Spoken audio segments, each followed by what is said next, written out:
৩১ দফাকে সামনে রেখে মাঠে নামছে বিএনপি। উদ্দেশ্য জনসম্পৃক্ততা বাড়ানো, সেই সাথে সরকারকে নির্বাচনের চাপে ফেলা। দলটির নেতারা বলছেন নির্বাচনের জন্য এখনই বড় কোনো আন্দোলন হচ্ছে না, জনগণকে সঙ্গে নিয়েই সেই পথে এগোতে চায় বিএনপি। আগামী জাতীয় সংসদ নির্বাচন কবে হচ্ছে এ নিয়ে রাজনীতির মাঠে চলছে নানা আলোচনা। তবে বিএনপি চলতি বছরের ডিসেম্বরের মধ্যেই নির্বাচনের দাবিতে অটল। সম্প্রতি নির্বাচন নিয়ে প্রধান উপদেষ্টার সাথে বৈঠকের পরেও ভোটের রোডম্যাপের গিট্টু খোলেনি। দলটির নেতারা বলছেন তারা সন্তুষ্ট না, নানা শঙ্কার কথা জানাচ্ছেন তারা। আমরা একেবারেই সন্তুষ্ট নই।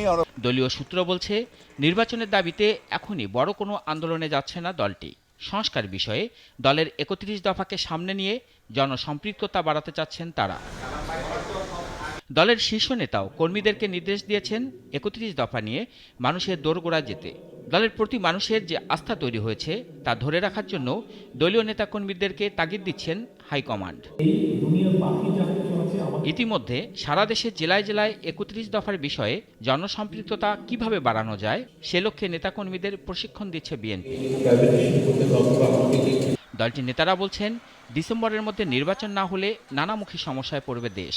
নির্বাচনের দাবিতে মাঠে নামছেন তারা, তবে আগে জনসম্পৃক্ততা বাড়ানোই তাদের লক্ষ্য। আমরা জনগণকে সঙ্গে নিয়ে আমরা দাবির জন্য এই সরকারের কাছে আমরা আমাদের দাবি উত্থাপন করব। নির্বাচন ইস্যুতে জনমত গঠনে সাধারণ মানুষকে এক প্ল্যাটফর্মে আনার লক্ষ্য নিয়ে এগুতে চায় দলটি বলেও জানান নেতারা। অন্যান্য রাজনৈতিক দল যুগপথের সঙ্গী সমস্ত গণতান্ত্রিক শক্তি তাদের সাথে আলাপ আলোচনা করে আমরা পরবর্তী প্রক্রিয়া নির্ধারণ করব। বিএনপি নেতারা বলছেন সরকারকে চাপে ফেলতে জনসম্পৃক্ত কর্মসূচি নিয়ে দ্রুত মাঠে নামছে দল। রাশেদুল কাদির, নাগরিক, ঢাকা।